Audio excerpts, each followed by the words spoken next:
स्वागत है बच्चों आप सभी का हमारे यूनिक एनसीईआरटी क्लास में। आज हम लोग पढ़ेंगे पार्ट्स ऑफ स्पीच का अंतिम का 4 भेद।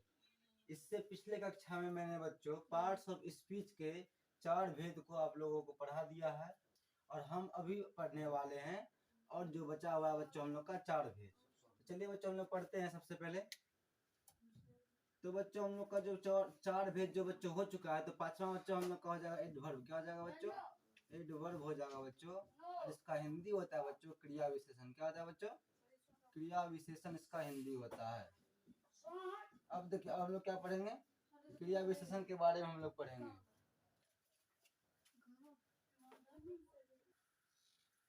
तो बच्चों हम लोग एडवर्ब किससे करेंगे, सबसे पहले हम लोग वो देखते हैं। तो ध्यान से पहले देखिए, बाद में मैं समझाऊंगा इसे लिखने के बाद। N adverb is a word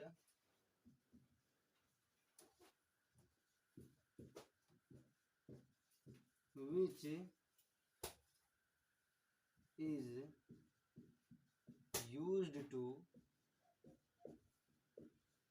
modify the meaning of another verb। चलिए बच्चों सबसे पहले आपको मैं इसका हिंदी समझाता हूँ, आराम से देखिएगा और ध्यान से सुनिएगा। मैंने लिखा है an adverb is a word, यानी एडवर्ब जो है एक ऐसा वर्ड है which is used to modify, जो क्या करता है बच्चों? मॉडिफाई करता है। किसको मॉडिफाई करता है? तो the meaning of another verb. कहने का मतलब बच्चों जो वर्ब जो आएगा बच्चों उस वर्ब का ये अलग से मीनिंग देता है, यानी उसको मॉडिफाई करता है। सिंपल देखिए बच्चों, पहले हम लोग समझेंगे। जैसे मान लीजिए हम लोग लिखते हैं राम वॉक्स। क्या लिखते हैं बच्चों? राम वॉक्स। इसका मतलब क्या होता है? राम बच्चों क्या कर रहा है? वो टहलता है। राम क्या करता है बच्चों? टहलता है। लेकिन देखिए यहाँ पे वाक्स क्या है बच्चों? हम लोग का वाक्स है बच्चों हम लोग का वर्ब। ठीक है। अब देखिए यहाँ पे मैं इस वर्ब को मॉडिफाई करूंगा, यानी मैं इस वर्ब का ही विशेषता बताऊंगा। मैं क्या करूंगा बच्चों? अब इस वर्ब का ही विशेषता बताऊंगा। तो जिससे मैं आगे जोड़ता हूँ राम वॉक्स स्लोली। मैंने क्या लिखा बच्चों? राम वॉक्स स्लोली। अब आप बच्चों ध्यान दीजिए कि राम धीरे धीरे टहलता है। समझिए बच्चों, मैंने पहले क्या लिखा था? राम वॉक्स यानी राम टहलता है। अब मैंने क्या लिख दिया? राम वॉक्स स्लोली, मतलब राम जो है वो धीरे धीरे टहलता है। तो बच्चों टहलना जो है वो क्रिया वो कैसी हो रही है बच्चों? वो धीरे धीरे हो रही है। यानी कहने का मतलब वैसा शब्द जो कि वर्ब का ही विशेषता बतलाने लगे उसे हम लोग क्या कहेंगे बच्चों? क्रिया विशेषण कहेंगे। यानी देखिए यहाँ पे वॉक्स हम लोग का वर्ब है बच्चों, ठीक है। और ये स्लोली क्या बच्चों? हम लोग का एडवर्ब है। और ये एडवर्ब क्या कर रहा है बच्चों? वर्ब का ही क्या कर रहा है? वो वर्ब को ही मॉडिफाई कर रहा है। इसमें हम लोग का एडवर्ब क्या आ जाएगा बच्चों? स्लोली हो जाएगा। क्या हो जाएगा बच्चों? स्लोली। जैसे मान लीजिए हम लोग और कोई नेक्स्ट क्वेश्चन ले लेंगे।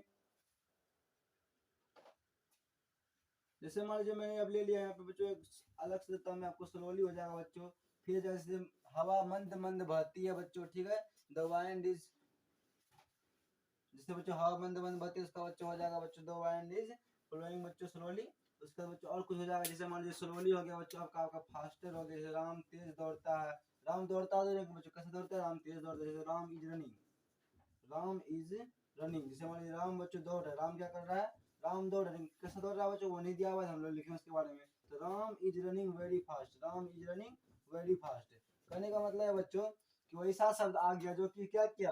क्रिया को यानी रनिंग को जो उसका विशेषता बतला दिया बच्चों। इसीलिए ये शब्द क्या हो गया बच्चों? ये हो गया बच्चों हम लोग का एडवर्ब। यानी हम लोग सिंपल बात यही जाने हैं कि वैसा शब्द बच्चों जो कि क्रिया का ही विशेषता बतला दे उसे हम लोग क्या कहेंगे बच्चों? क्रिया विशेषण कहेंगे। क्या कहेंगे बच्चों से? क्रिया विशेषण कहेंगे। देखिए बच्चों अब हम लोग पढ़ेंगे प्रीपोजिशन के बारे में, जो कि बच्चों हम लोग का 6 नंबर पे आता है। तो पहले इसके बारे में बच्चों हम लोग जानते हैं। और preposition is a word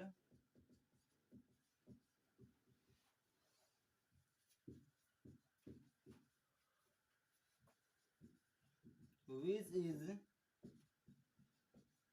used to show its relation। देखिए बच्चों मैं क्या लिख रहा हूँ, ध्यान से देखिएगा। और preposition is a word which is used to show its relations with some other word in a sentence। चलिए पहले हम लोग इसे समझते हैं, ठीक है। देखिए मैंने लिखा है a preposition is a word, यानी प्रीपोजिशन जो है बच्चों वो एक ऐसा वर्ड है which is use to show, जो कि दिखाने के लिए होता है। शो का हिंदी होता है बच्चों दिखाना, शो का हिंदी क्या होता है बच्चों दिखाना। आप लोग ध्यान दीजिएगा, शो का हिंदी दिखाना। इट्स रिलेशन, जो कि क्या दिखाता है संबंध, रिलेशन का बच्चों हिंदी होता है संबंध, जो कि संबंध दिखाता है बच्चों। किसमें संबंध दिखाएगा, with some other word in a sentence. Sentence मतलब बच्चों होता है वाक्य, यानी प्रीपोजिशन ऐसा शब्द है बच्चों जो कि वाक्य में बच्चों एक दूसरे के साथ संबंध दिखाने का काम करता है। वैसा वर्ड को हम लोग बच्चों क्या बोलेंगे, वैसा वर्ड को बच्चों हम लोग बोलेंगे प्रीपोजिशन। हम लोग उसका हिंदी भी लिख लेते हैं बच्चों, वह शब्द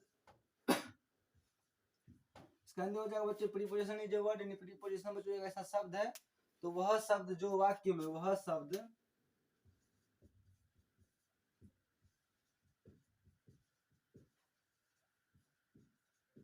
जो वाक्य में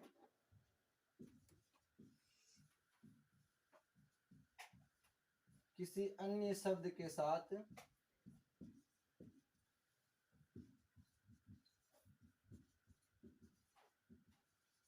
संबंध बतलाता है, संबंधवाचक कहलाता है।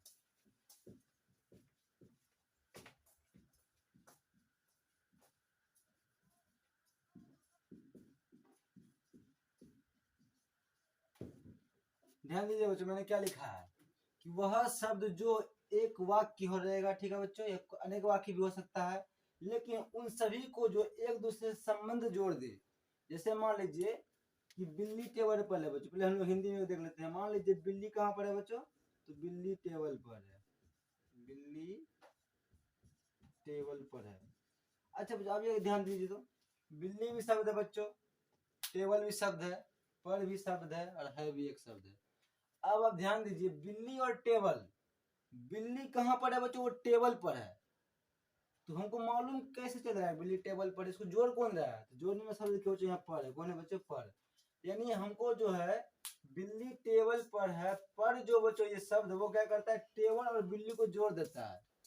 टेबल और बिल्ली क्या करता है बच्चों, वो जोड़ देता है। जैसे हम देखेंगे इंग्लिश में, जैसे मान लीजिए बच्चों मैंने सिंपल लिखा है my book is on the table, मैंने क्या लिखा है बच्चों, my book is on the table. अब बच्चों अब यहाँ ध्यान दीजिए, माई बुक मेरा किताब बच्चों कहाँ पे है, वो टेबल पर है। किसपे बच्चों, टेबल। अब यहाँ देखिए तो पुस्तक में नहीं, लेकिन वो कहाँ पे बच्चों, टेबल पे दिए। ऑन जो है बच्चों, ऑन वो क्या कर रहा है, एक दूसरे शब्द को क्या कर रहा है बच्चों, वो जोड़ने का प्रयास कर रहे हैं, नहीं उसको जोड़ रहा है। अब बच्चों हम कुछ और भी वर्ड लेंगे, जैसे बच्चों he is coming from Purnia, he is coming from Purnia. अब देखिए बच्चों मैंने क्या लिखा है, वह पूर्णिया से आ रहा है बच्चों, वह कहाँ से आ रहा है बच्चों, वह पूर्णिया से आ रहा है। तो यहाँ बच्चों हम लोग का जो शब्द को जोड़ने वाला है बच्चों, हो जाएगा फ्रॉम। क्या हो जाएगा बच्चों, फ्रॉम। अब यहाँ ध्यान दीजिए, यहाँ ध्यान दीजिए बच्चों, मैं जहाँ पे लाइन खींच रहा हूँ बच्चों, अब यहाँ ध्यान दीजिए, मैं जो है शॉर्टकट में लिखाता हूँ बच्चों, जैसे ऑन हो जाएगा, फ्रॉम हो जाएगा बच्चों, टू हो जाएगा, एट हो जाएगा, इन हो जाएगा। ये सब बच्चों हम लोग क्या हो जाएगा बच्चों, ये सब हो जाएगा बच्चों हम लोग का प्रीपोजिशन, ठीक है। अब बच्चों मैं इसके अगला नंबर 7 में पढ़ाऊंगा बच्चों। अब पढ़ेंगे बच्चों हम लोग कंजक्शन।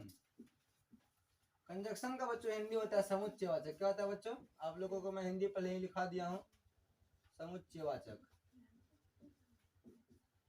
कंजक्शन बच्चों हम लोग किससे करेंगे, सबसे पहले हम लोग देखते हैं, हम लोग बोलेंगे बच्चों a conjunction is a word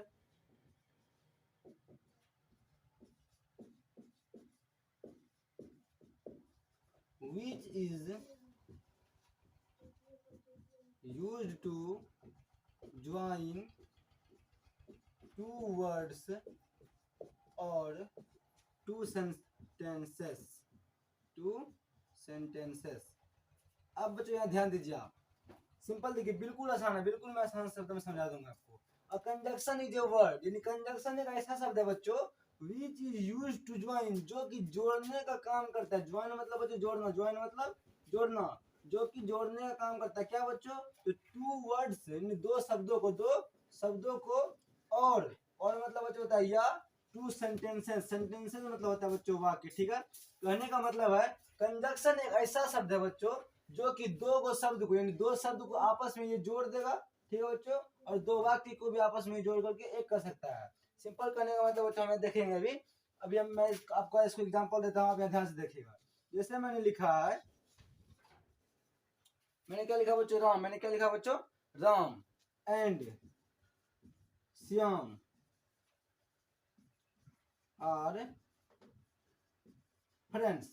क्या लिखा बच्चों, Ram and Shyam are friends. अब देखिए बच्चों, राम एक अलग शब्द है, श्याम एक अलग शब्द है, लेकिन देखिए बच्चों ये एंड क्या किया है, राम और श्याम को जोड़ दिया, राम और श्याम को क्या किया बच्चों, एक कर दिया, जोड़ दिया है। सिंपल देखिए है ना, टू वर्ड्स को जोड़ देना, ये टू वाक्स को भी जोड़ता है बच्चों, टू सेंटेंसेस को भी जोड़ता है। हम लोग कुछ और देखेंगे, जैसे यहाँ देखिए बच्चों, आप लोग अगला एग्जांपल जैसे देख लेंगे, Anu is beautiful but naughty, Anu is beautiful but naughty, Anu is beautiful but naughty. अब देखिए बच्चों यहाँ मैंने क्या लिखा है, अनु इज ब्यूटीफुल, ब्यूटीफुल था बच्चों, लेकिन वो नॉटी भी है, बट क्या क्या बच्चों, इसको जोड़ दिया। सिंपल कहने का मतलब वैसा शब्द बच्चों जो कि दो शब्दों को या दो वाक्यों को आपस में जोड़ देता है, उसे हम लोग कंजक्शन कहते हैं। जैसे बच्चों आप लोगों ने देखा एंड होता है, बट होता है बच्चों, उसका बच्चों आप लोग एक दो और हो जाएगा बच्चों, जैसे आइदर हो जाएगा बच्चों, क्या हो जाएगा बच्चों, आइदर। आइदर का प्रयोग बच्चों हम लोग किसके लिए करते हैं, जैसे मान लीजिए दो है, क्या है, दो आदमी बच्चों, हम लोग ऐसे नहीं बोलते दो का दो नहीं, अगर आइदर आ गया है तो कहने का मतलब दो में से कोई एक, दो में से कोई एक। आइदर के विषय में चलो प्रोनाउन में अच्छे से चर्चा करेंगे। अभी से मैंने आपको ये बता दिया कि अगर आइदर आ रहा है कहने का मतलब है वहां पे दो में से कोई एक आदमी काम करेगा, कुछ भी करेगा, ठीक है बच्चों। चलिए अब हम लोग पढ़ेंगे 8वां भेद। अब बच्चों हम लोग पढ़ेंगे इंटरजेक्शन के बारे में। तो बच्चों मैं पहले इसके बारे में लिख लेता हूँ। An interjection is a word, an interjection is a word which is used to express some sudden पढ़ेंगे जो some sudden feeling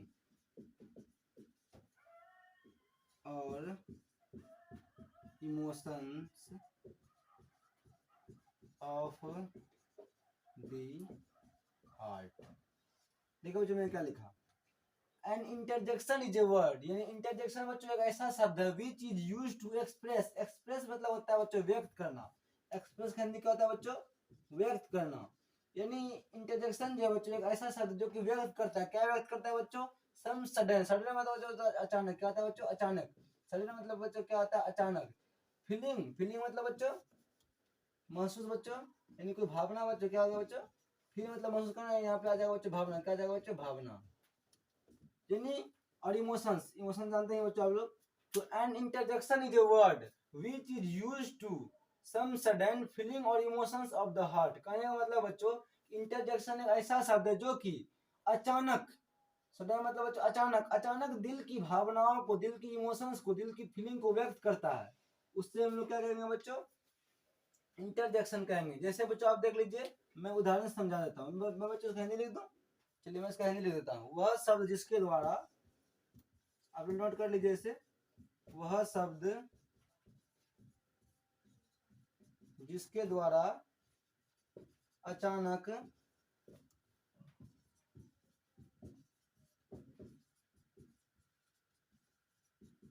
मन की भावनाओं को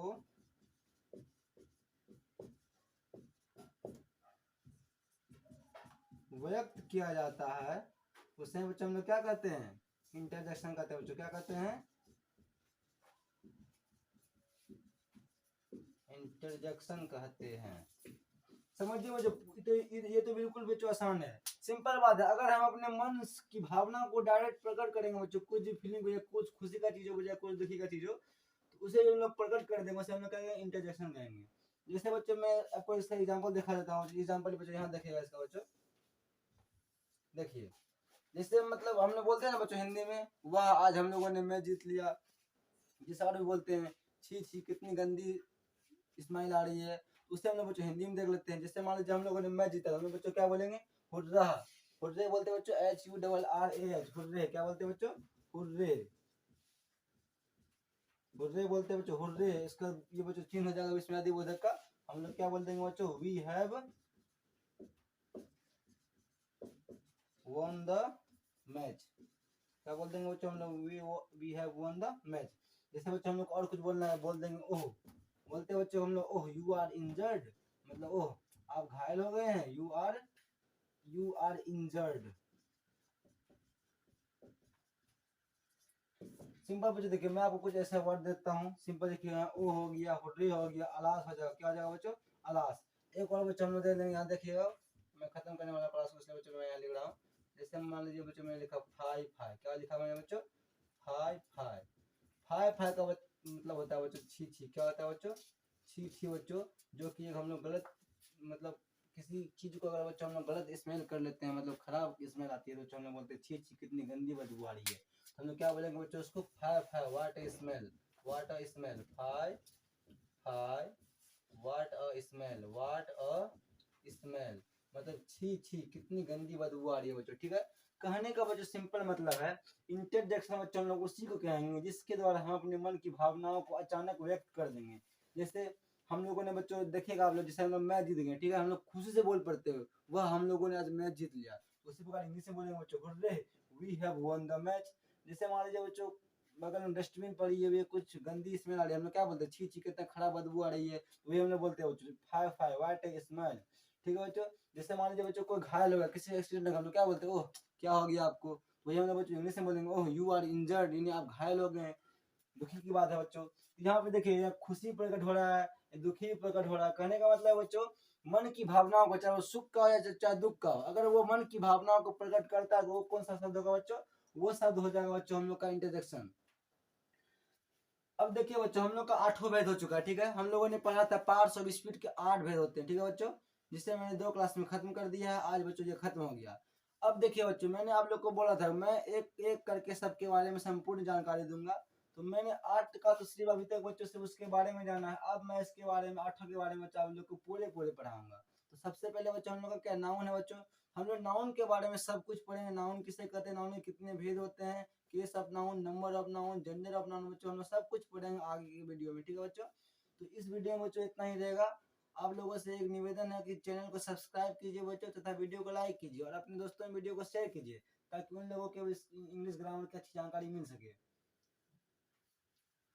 गुड बाय बच्चों, आज के लिए क्लास बस इतना ही रहेगा।